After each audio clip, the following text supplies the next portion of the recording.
نہیں ہے بلکہ 3 حروف سے مل کر کے یہ لفظ تیار ہوا اور یہ لفظ اکیلا ہے اور یہ معنی بتا رہا ہے، اسی وجہ سے یہ موضوع لفظ کا مفرد قسم۔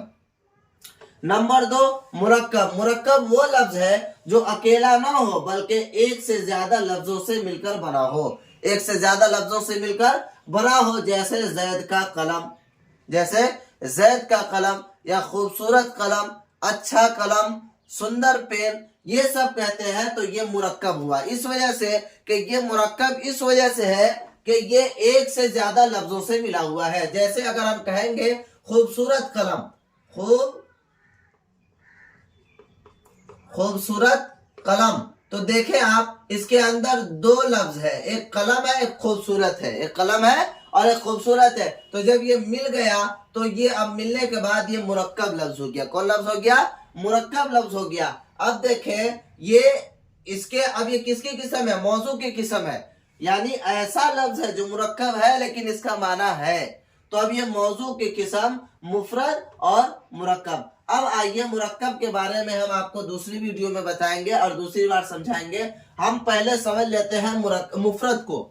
مفرد جو اکیلا لفظ ہو، مفرد جو اکیلا لفظ ہو اور وہ اپنے معنی پر دلالت بھی کرتا ہو۔ آئیے اب اس کی 3 قسم بنے گی۔ کتنے قسم بنے گی؟ 3 قسم بنے گی۔ پہلی قسم ہے اسم، دوسرا فعل اور تیسرا حرف۔ اب دیکھتے ہیں اسم، فعل اور حرف کس کو کہتے ہیں، اس کی تعریف، اس کا ڈیفینیشن بھی ہم کو یاد کرنا ضروری ہے۔ عام طور پہ بچے اس بات سے واقف ہے، ان کو یہ بات بتائی جاتی ہے کہ اسم کہا جاتا ہے کسی بھی شخص، جگہ یا چیز کے نام کو۔ A name is anything, animal, person, name۔ تو کہا جاتا ہے کہ نام، اسم جو ہے یہ کسی بھی شخص، جگہ یا چیز کے نام کو ہم اسم کہتے ہیں۔ میرے عزیز بھائیوں اور میرے عزیز طلبہ، آپ اس چیز کو جان لیں کہ اسم کی ڈیفینیشن اور اسم کی پروپر تعریف یہ نہیں ہے۔ اسم کا جو بنیادی تعریف ہے وہ بنیادی تعریف ہے وہ کلمہ جو اپنا معنی بتانے میں کسی دوسرے کلمے کا محتاج نہ ہو، وہ کلمہ جو اپنا معنی بتانے میں کسی دوسرے کلمے کا محتاج نہ ہو اور اس میں تینوں زمانوں میں سے کوئی زمانہ بھی نہ پایا جائے۔ ہم نے آپ کو کہا کہ اکثر انٹر میٹرک کے بچوں کو یہ غلط تعریف یاد کرائی جاتی ہے کہ اسم بنیادی طور پہ کسی بھی شخص یا چیز کے نام کو کہتے ہیں۔ اس کا یہ تعریف نہیں ہے بلکہ اسم کی یہ پہچان سمجھیے اور اسم کی یہ قسم سمجھیے کہ اسم کسی بھی شخص کی چیز کو نام کو کہہ دیں گے، لیکن اس کا اصل ڈیفینیشن، اصل تعریف جو ہوگا وہ تعریف یہ ہے۔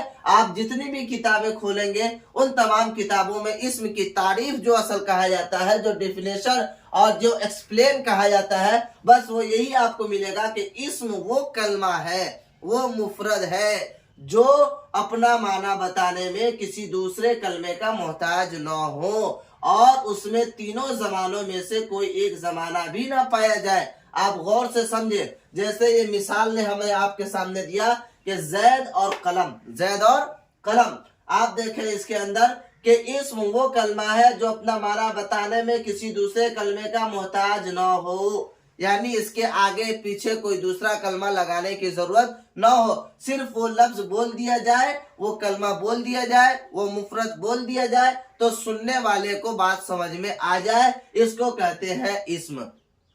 جیسے زید، جیسے زید، قلم، تو یہ ایسے الفاظ ہیں کہ جس کے آگے پیچھے ہم کچھ نہ لگائے پھر بھی بولے زید اگر بولیں گے تو کسی سننے والے کو سمجھ میں آ جائے گا کہ زید کو پکارا جا رہا ہے، زید کا نام لیا جا رہا ہے۔ یا اسی طریقے سے قلم کہیں گے تو سننے والے کو یہ بات آٹومیٹک سمجھ میں آ جائے گی کہ قلم یہ کسی شے کا نام ہے یا قلم مانگا جا رہا ہے۔ تو اس لیے کہا جاتا ہے کہ وہ کلمہ ہے جو اپنا معنی بتانے میں دوسرے کلمے کا محتاج نہ ہو۔ اور دوسری بات کیا ہے کہ اس میں تینوں زمانوں میں سے کوئی زمانہ بھی نہ پایا جائے۔ اس کو بھی ہم سمجھے، آپ نے پڑھا ہوگا انگلش گرامر کے اندر ٹینس، اس کو اردو میں زمانہ کہا جاتا ہے، وقت، سمے، گزر رہا ہے، آ رہا ہے، گزرنے والا ہے، ان تمام چیزوں کو زمانہ کہا جاتا ہے۔ تو اسم جو ہوگا اس کے اندر کوئی ٹینس بھی نہیں پایا جائے گا، کوئی زمانہ بھی نہیں پایا جائے گا. جیسے ہم زید بولیں گے تو زید سے صرف ہم کو بات سمجھ میں آئے گی لیکن اس میں زمانہ نہیں پایا جائے گا. زید کب آیا، کب گیا، کب جا رہا ہے، کب آ رہا ہے، یہ چیزیں اس کے اندر شامل نہیں ہوگی. بل تو کیا کہیں کہ اس کے اندر صرف یہ اپنا معنی بتائے گا اور یہ اپنا معنی بتانے میں دوسرے کلمہ کا محتاج نہیں ہوگا اور اس میں کوئی زمانہ بھی نہیں پایا جائے گا. دوسری چیز ہے فعل. اس کو ہم سمجھے. خاص طور سے ہمیں بتایا جاتا ہے اسم اور فعل کو تو سب جانتے ہیں، حرف کو بہت کم لوگ جانتے ہیں. حرف، اسم اور فعل. اسم کے بارے میں بتایا جاتا ہے کہ اسم کسی شخص، جگہ یا چیز کے نام کو اسم کہتے ہیں اور کسی بھی کام کے کرنے یا ہونے کو فعل کہا جاتا ہے. یہ بات اپنی جگہ پہ ٹھیک ہے لیکن یہ اسم کا اور فعل کا دوسرا پہلو ہے اور یہ اسم اور فعل کی تعریف نہیں ہے بلکہ اسم اور فعل کی تعریف یہ ہے. اگر آپ کو تعریف لکھنے کے لیے کہا جائے، ڈیفینیشن لکھنے کے لیے کہا جائے تو آپ یہ نہ لکھیں کہ اسم کسی جگہ یا شخص یا چیز کے نام کو کہتے ہیں، بلکہ تعریف یہ ہوگا اسم وہ کلمہ ہے جو اپنا معنی بتانے میں دوسرے کلمے کا محتاج نہ ہو اور اس میں تینوں زمانوں میں سے کوئی زمانہ بھی نہ پایا جائے، جیسے زید، قلم. اسی طریقے سے فعل. فعل ہمارے ذہن میں بیٹھا دیا گیا کہ فعل کسی بھی کام کے کرنے یا ہونے کو کہتے ہیں. یہ تو ہے کام کے کرنے یا ہونے کو کہتے تو ہے، نام کو اسم تو کہتے ہیں لیکن اس کی تعریف کیا ہونی چاہیے؟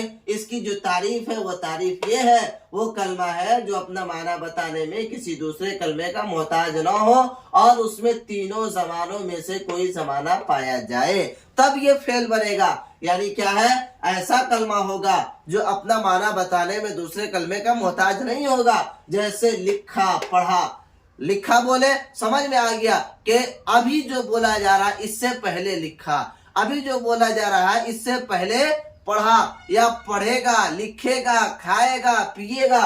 جب یہ بات ہم بولیں گے تو ہم کو دیکھیے اس میں کیا سمجھ میں آیا کہ لفظ تو ایک ہی استعمال ہوا، کلمہ ایک ہی استعمال ہوا لیکن یہ اس کے آگے پیچھے کوئی دوسرا کلمہ لگانے کی ضرورت نہیں پڑی اور یہ اپنا معنی بتا دیا کہ لکھا کسی کام کو کہتے ہیں لکھنا، کسی ورک کو کہتے ہیں لکھنا. پڑھنا، یہ اس سے کوئی کام سمجھ میں آ گیا ہم کو کہ پڑھنا ایک کام ہے، ایک فعل ہے، ایک ورک ہے. اور اس میں دوسرا پہلو ہے کہ اس میں تینوں زمانوں میں سے کوئی ایک زمانہ بھی پایا جائے. تو دیکھیں کوئی ایک زمانہ بھی پایا جا رہا ہے. لکھا کیا مطلب؟ پچھلے زمانے میں لکھا، ابھی کچھ دیر پہلے لکھا یا 10 منٹ پہلے لکھا یا 10 دن پہلے لکھا، لیکن لکھا ہے اس سے پہلے لکھا ہے. یہ بات سمجھ میں آ گئی. اسی طریقے سے پڑھا کیا مطلب کہ ہاں یہ پڑھا ہے، ابھی 10 منٹ پہلے پڑھا ہو یا 10 دن پہلے پڑھا ہو لیکن پڑھنے کا جو کام ہے ابھی سے پہلے ہو گیا ہے تو اس میں ایک زمانہ بھی سمجھ میں آ گیا کہ یہ کام گزرے ہوئے زمانے میں ہوا ہے. آئیے نمبر 3 میں حرف. حرف وہ کلمہ ہے جو اپنا معنی بتانے میں، جو اپنا معنی دوسرے کلمہ سے ملے بغیر نہ بتا سکے. حرف وہ کلمہ ہے جو اپنا معنی دوسرے کلمہ سے ملے بغیر نہ بتا سکے، جس کو ہم لوگ ہیلپنگ ورب بھی سمجھ لیجئے کہ آدمی یہ کیا کرتا ہے. جیسے میں اور سے، میں اور سے. اب میں اور سے صرف ہم میں کہیں گے، کسی کو کوئی بات سمجھ میں نہیں آئے گی. اس میں کوئی زمانہ پانے کا تو امکان ہی نہیں ہے بلکہ اس میں کوئی بات ہی ہم کو سمجھ میں نہیں آئی کہ صرف یہ معنی یہ کیا بولتے ہیں لفظ ایسا ہے کہ جس کا معنی ہے، ایسا نہیں کہ اس کا معنی نہیں ہے، اس کا معنی ہے، یہ سمجھ میں آتا بھی ہے لیکن فرق یہ ہے کہ جب تک اس کو سہارا نہ ملے کسی دوسرے لفظ کا، دوسرے لفظ کے ساتھ نہ ملایا جائے تب تک یہ اپنا معنی نہیں بتا سکتا ہے، اپنا مراد ظاہر نہیں کر سکتا ہے. جیسے میں اور سے. آئیے ان دونوں چیزوں کے اوپر، فعل اور حرف کے اوپر انشاءاللہ ہم دوسری ویڈیو بنا کر کے آپ کے سامنے لائیں گے اور اس کے لیے آپ کو ضروری ہے کہ آپ چینل کو سبسکرائب بھی کر لیں، لائک بھی کریں، لوگوں کے سامنے شیئر بھی کریں تاکہ آپ کے ساتھ ساتھ کسی اور کو بھی یہ بات سمجھ میں آ جائے، ان کے لیے بھی امتحان میں یہ کارگر ثابت ہو جائے. تو اللہ تعالیٰ آپ کو بھی اجر دیں گے انشاءاللہ اور ہم کو بھی اجر دیں گے. آئیے ہم دیکھتے ہیں کہ ہم اسم کی بنیادی طور پہ 2 قسم بنتی ہے. جس لفظ کے معنی ہو اس معنی دار لفظ کے پھر 2 قسم ان دو قسموں میں سے مفرد اور مرکب میں سے پہلی قسم مفرد. اب اس مفرد کی تین قسم, اس تین قسم میں اسم فعل حرف. اب اس اسم کی بنیادی طور پہ دو قسم بنتی ہے جو آپ نے پڑھا ہے. آئیے اسی جگہ پہ ہم آتے ہیں. اسم خاص, اسم عام. اسم خاص اور اسم عام. اسم خاص کسی شخص, جگہ یا چیز کے نام کو اسم خاص کہتے ہیں. کسی شخص, جگہ یا چیز کے خاص نام کو اسم خاص کہا جاتا ہے. جیسے راشد, کلکتہ, گنگا, یہ سب کیا ہے, اس میں خاص میں آتا ہے. کہ اس میں کیا کہیں گے, جب یہ راشد کہیں گے کوئی خاص آدمی ہم کو سمجھ میں آئے گا. کلکتہ کہیں گے خاص جگہ سمجھ میں آئے گا. گنگا کہیں گے خاص ندی سمجھ میں آئے گا. اسی طریقے سے آئیے اسم عام. اسم عام وہ اسم ہے جو ایک قسم کے تمام افراد کے لیے استعمال ہو.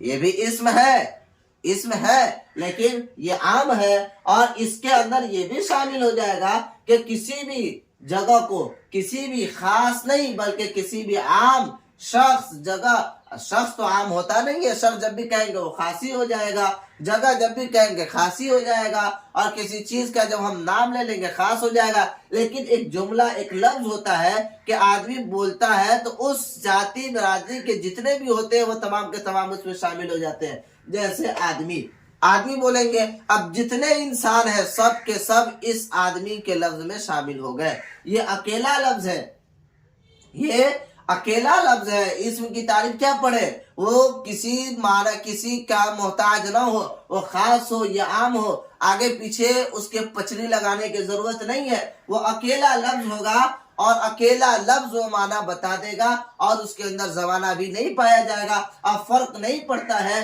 کہ وہ اسم خاص ہو یا عام ہو. خاص ہے پھر بھی اکیلا ہی معنی بتائے گا, عام ہو پھر بھی اکیلا ہی معنی بتائے گا. فرق اتنا ہوگا کہ خاص ہوگا تو وہ کسی خاص شے, خاص جگہ, خاص چیز کے نام کو بتائے گا, اور اگر عام ہوگا تو وہ عمومی طور پہ جب ایک لفظ بولیں گے تو اس کے اندر وہ تمام برادریاں شامل ہو جائیں گی جو اس کے انترگت آتی ہے. تو دیکھیے جیسے آدمی بولے تو آدمی بولیں گے جتنے بھی آدمی ہیں سب کے سب اس کے اندر شامل ہو جائیں گے. گھوڑا بولیں گے جتنے بھی گھوڑے ہوں گے سارے کے سارے گھوڑے اس کے اندر شامل ہو جائیں گے. امید ہے کہ آپ لوگوں نے اس سبق کو بغور سنا ہوگا اور اس کو میری بات آپ کو سمجھ میں بھی آئی ہوگی کہ ہمیں جو ڈیفینیشن کرنا چاہیے, جو تعریف یاد کرنی چاہیے, وہ تعریف دراصل یہ ہے. ہمیں اس طریقے سے یاد کرنا ہے تاکہ ہمیں اپنے امتحان میں کامیاب ہونے میں کوئی کسی طریقے کا کوئی جھجک محسوس نہ ہو اور ہم بے دھڑک اس کو لکھ لیں. فرق یہ ہے کہ ہمیں اس کو سمجھنا پڑے گا. سمجھیں گے اور سمجھ کر کے یاد کریں گے تب ہمارے لیے اس کا یاد کرنا آسان ہوگا. دعا کریں اللہ تبارک و تعالی آپ سبوں کو پڑھنے کے ساتھ ساتھ مجھے اس سے بہتر طریقے سے ویڈیو بنا کر پڑھانے کی اور آپ کو بتانے کی ہمت اور حوصلہ افزائی فرمائے. السلام علیکم ورحمۃ اللہ.